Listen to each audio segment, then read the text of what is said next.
Casting couch time. Oh, yeah. Is Two that guys, what we're one doing? dog. Welcome to A&M Moto Toys. Not going to get used to saying that anytime soon. I don't think. It's kind of weird because he introduces his channel, I introduce mine. It's weird. We're going to figure that out at some point. And if you're wondering why this is all on my channel, maybe we should start off and explain that. That would be a good explanation for the video. Well, it's mainly because I have 13,000 plus subscribers. Thank you. I get a ton of unique views a month. It's really not about the subscribers. It's about the unique views. I don't quite remember what I get, but it's way up there. I get a decent amount, and that's good, right? That's just people watching. They might not subscribe, which is okay, because I don't subscribe to a lot of channels myself anymore. Yeah, I've kind of given up, especially when they're up there in the millions. I'm like, you don't really need my subscription. Yeah. And YouTube does such a great job of recommending channels. If you watch a channel a few times, they'll just recommend that channel, from time to time. And I find that works really well. So it's on my channel just mainly because of the subscribers and the income that comes from that. Yeah, the income is actually, it's not too bad. It's another revenue stream. I talked about that a little bit on mine. My channel doesn't make a lot of money. It never has. It's always been a hobby for me. I enjoy it. I do it when I can. I work all the time, so Mark here's got a lot more time to upload videos and do stuff, and that's kind of his job, really. I mean, so it just makes sense that we do a lot of this on this channel. I'm still going to be uploading. Ferret Faith Fail Productions will always be a thing. Yeah, it's just, a lot of the shop stuff's going to be here. But if you like, we do have an A&M Moto Toys YouTube page, and if you guys start going over there and that starts increasing, then yes, we will put more direct stuff about A&M over to there. But it just doesn't make sense nowadays with how YouTube works for getting monetization. Yeah, starting over all again. Yeah, now you have to get 1,000 and then the amount of views, where you used to just start making money from day one and just slowly, like you got 10 cents and then you made it to like $1, you got excited, and then it progressed. And then you got your first payout of 100, which really incentivized you. Now, it seems like a lot of people starting out are just not going to stick with it long time. No, to get your first 1,000 subscribers is brutal on YouTube. It really is. To get to that 1,000 subscriber mark is pretty painful, unless you're really doing stupid things or whatever the kids do these days. I don't know. Well, which, that will happen here too, probably, because, I don't know, we're pretty stupid, but yeah, we'll see. But today we wanted to talk a little bit about GPX Moto as a whole. We've been renting their bikes for a while. I've done some reliability updates, and we just kind of wanted to sit down and talk about the future of what we're thinking about doing with GPX Moto, some of their new bikes, so on and so forth. So I think the first thing that I kind of want to talk about is the brand new TSE 300. So that is their two-stroke 300 that just came out from GPX Moto. Oh yeah. Yeah. That's like their best bike. It is, and apparently, allegedly, we don't know the claims or truths of anything, so don't hold us at our word, but it's apparently based off of the last carbureted engine from KTM. Don't know if it's licensed. I wouldn't hold your breath though. And the frame and everything else is very similar to the KTM, unlike the other GPX bikes, which were a little different. Swing arm guards work, apparently. Yeah, so that's both good and bad. I actually think it's a really good thing for the most part, because you actually get more accessories and parts that will fit it. Versus some of the other GPX. That's one of the cons that I would say about GPX as a whole is accessories. And I love GPX. They've been very reliable. It's just things like skid plates that fit. Of course, handguards aren't really a problem. And they've been very good to us, too. Guards. So yeah, there is that. They've been awesome towards us and trying to rent the bikes out and promoting them as a brand. And, we've had those talks over there with them and they've know that they need rotor guards and they need skid plates and, all the protection bits. It's just they're so overwhelmed with the popularity of the brand that they're just mainly concentrating on getting those bikes in and distributing those bikes out to their dealers or selling them direct, that, they kind of don't have time. It's kind of one of those things where, I don't know, my advice would be to GPX is maybe you have to bite the bullet and hire one or two guys that just handle some parts and accessories to be made in work on that whole aspect of it. That way, because people want that to protect their bike. That's why you haven't seen videos on my channel really taking the 300 or the 450 out on crazy trails, because I'm like, I am going to bash it into a rock. It's going to crack a side case or something, and I will have to pay to get a new one in, versus if it's protected, well, then I just bash the protection, and I don't have to worry. It's not an expense. These are rental bikes, so if I break it, then a customer can't rent it. So it's a toss-up. That's why you don't see me doing crazy videos. It's not that these bikes can't do it. It's just I don't feel the protection is there for me to go test that. And also, we had one of our renters, kind of a buddy of mine, that I let take the 300 out onto Agate Creek. And to be honest, I was very nervous the entire time. He's not a super experienced rider, and Agate Creek I don't think is insane, but there are rocky sections where you're going to be hitting the bottom and smashing stuff. Every time that happened, I was really expecting the 300 side cases to just be gone. So yeah, some protection would be awesome for those bikes. So GPX, Gary over there, let's get some protection made. Maybe that's something we can help you with. I don't know. But yeah, that's something we would be interested in, because we would definitely fill that niche that there's just nothing there. So yeah, we would like GPX to maybe invest in the protection bits. And selling it like even direct from them or a big brand or something, because there's like, oh yeah, you can get the plastic skid plates from Alibaba or wherever. And that just... a lot of people don't want to go down that route. I personally don't even want to give my credit card number to Alibaba. I understand why somebody wouldn't want to go there. So that's kind of the thing, is there's nowhere locally or within the U.S. or Canada or South America, even where we could just order from. But yeah, so okay, we did a negative thing. Maybe we go to a positive thing about GPX. So I'll start with I guess my favorite of the lineup, especially the 4-strokes, is the FSE 300R. Oh, yeah, and it is our favorite bike, because really the gearing, the way that it comes from the factory, the fuel injected engine, pretty much the suspension matches very well to the chassis. The overall weight being significantly less than other dual sport type bikes out there. It's been a really good bike, and in fact, that's probably the one that we've videoed and ridden the most. From Dud Bob to you've done not so single track things at Penrose with it. Funny story. We'll talk about that sometime. And then we've ridden those bikes the most because it's the most enjoyable. It's the most fun. It's a torquey engine. It's a lot of fun. It's the one that I don't know, connect with the most. So that's probably my favorite bike of the lineup. Perhaps yours might be the 252 stroke though. I don't know. Well, that is true. So back a couple years now, I guess it was, I had the TSE 250R, which is really like a 220, 230? 230, I think. 230 cc engine.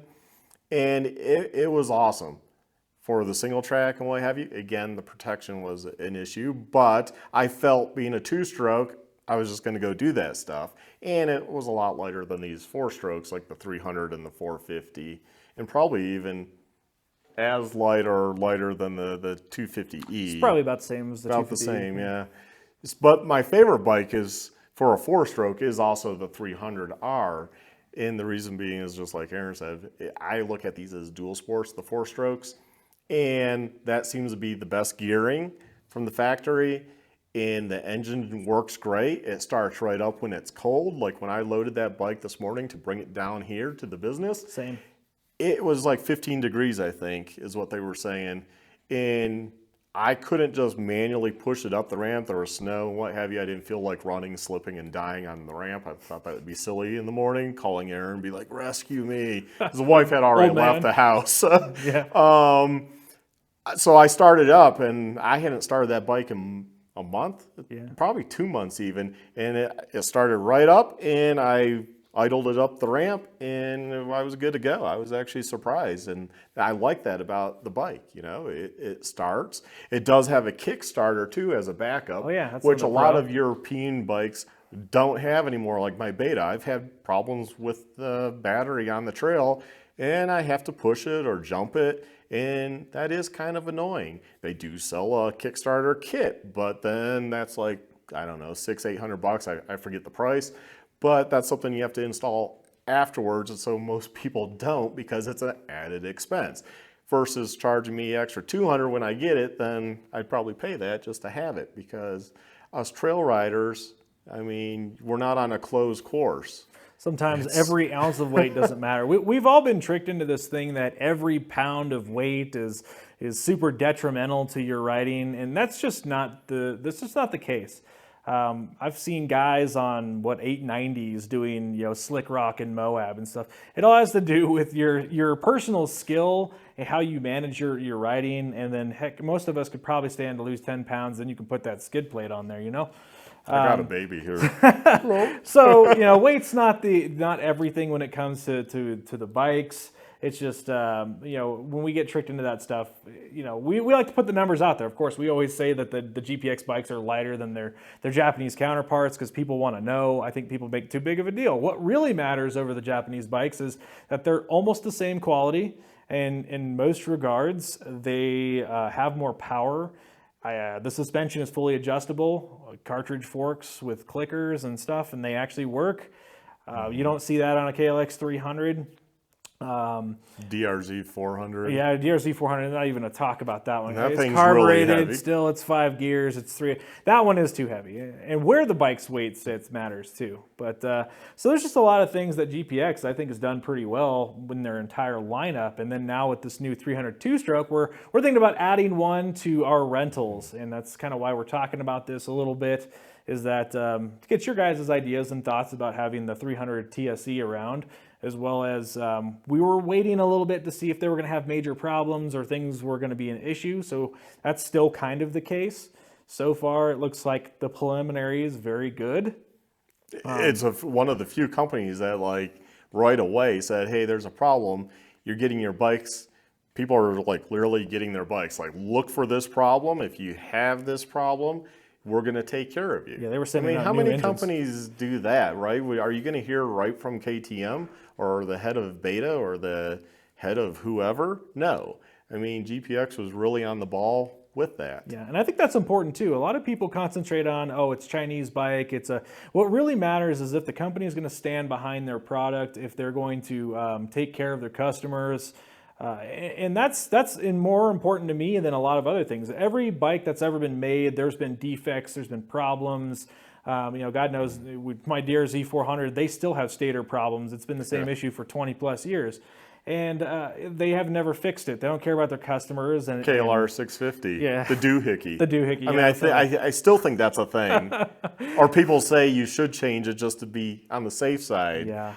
So, yeah. Yeah, there's things like that. And GPX Moto has been very good, upfront, honest.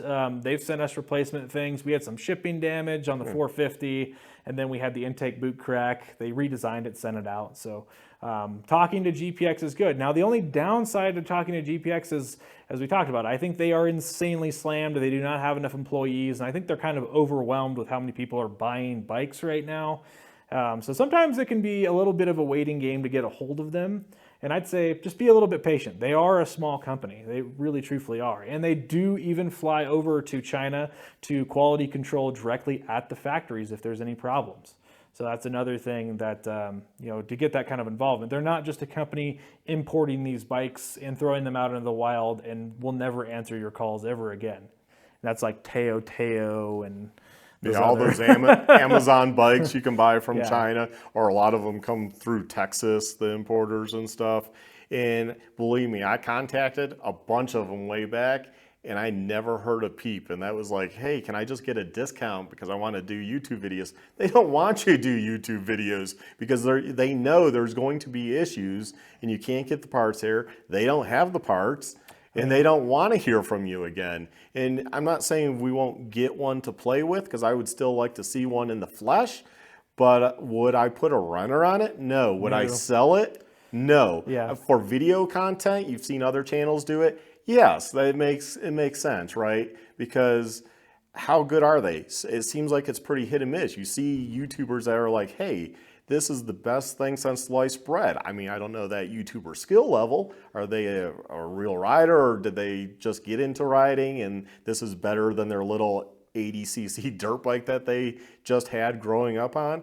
I don't know, you know. So I would like to see one in the flesh. So stay tuned. We might do that. Yeah. So China dirt bikes, you know, they're controversial. We've had some people upset that we, you know, either rent them or we're going to sell them. We're TBD on the selling part. But as far as rentals go, renters have been on these bikes. They have abused these bikes. They've been dropped. They've been slammed. They have not failed, really. I mean, there are things that are going to break on dirt bikes. We all know that. Like, if it's broken because you dropped it off onto rocks, it's not the bike's fault. And even then, I don't think we've really had any issues. Most renters have had very positive things to say. My 250E goes into my favorite bikes of all time because of just how cheap it is, and what you get for the $4,000 retail is phenomenal. You really can't touch that with any other bike. Motor's been reliable. That's the one that's been probably rented the most amount of miles. It's not been rented the most, but it's been ridden the farthest, I guess, if that makes sense. And that thing gets 80 miles to the gallon. We chugged that thing up to Mount Bros at 14,000 feet. It's got plenty of power for a 250. So, you know, there's a lot of versatility in GPX. They're good quality. It got you to the top. Yeah. I mean, it was definitely down on power, but sure, it got them to the top. I mean, yeah, it's carbureted. That's to be expected. So we might redo some of those rides with the various other bikes and just see how they do, because that is a road you can, you know, get up there in height. I know that's controversial about Mount Bros and this and that. So if you're from Colorado, you'll understand why I point that out. But there's no signs. I don't really know where you're supposed to go to technically.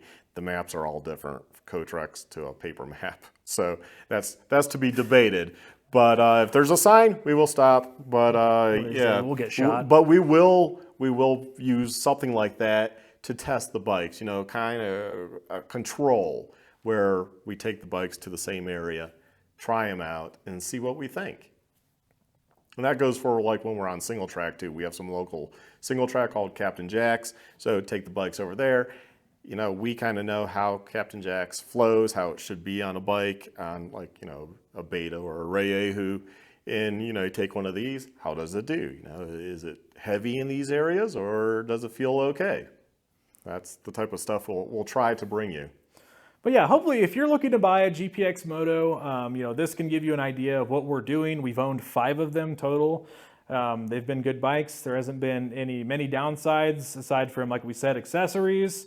And as far as replacement engine parts, I didn't really touch that a whole lot, but GPX Moto stocks pretty much everything at their warehouse in Utah. So you don't really got to worry about waiting months and months for parts. They've been very Johnny on the spot as far as sending us anything that may have broken or shipping issues. That kind of stuff has been good. They'll even go as far as finding a brand new in the crate. If they've got to pull a part off to send it to you, they will do that. So I've been very, very pleased with that. And hopefully when you look at these, you look at it objectively, not just as a China bike. Compare it to the KLX 300. Go look at the Hondas. And if you're here locally, come rent one. These are more inexpensive rentals. We like to get people on a bike, riding, having fun. That's why we wanted to do GPX. They offer us a very cost-efficient way to get people out riding, and they're phenomenal bikes. So if you're curious about one, come out here. Maybe you plan a trip to come out to Colorado, we'll hook you up. I think we know some people, some Airbnbs, we can rent you on a bike. All those kinds of things we're capable of doing for you, and that'll give you an idea if you want to spend your money on this bike or something else.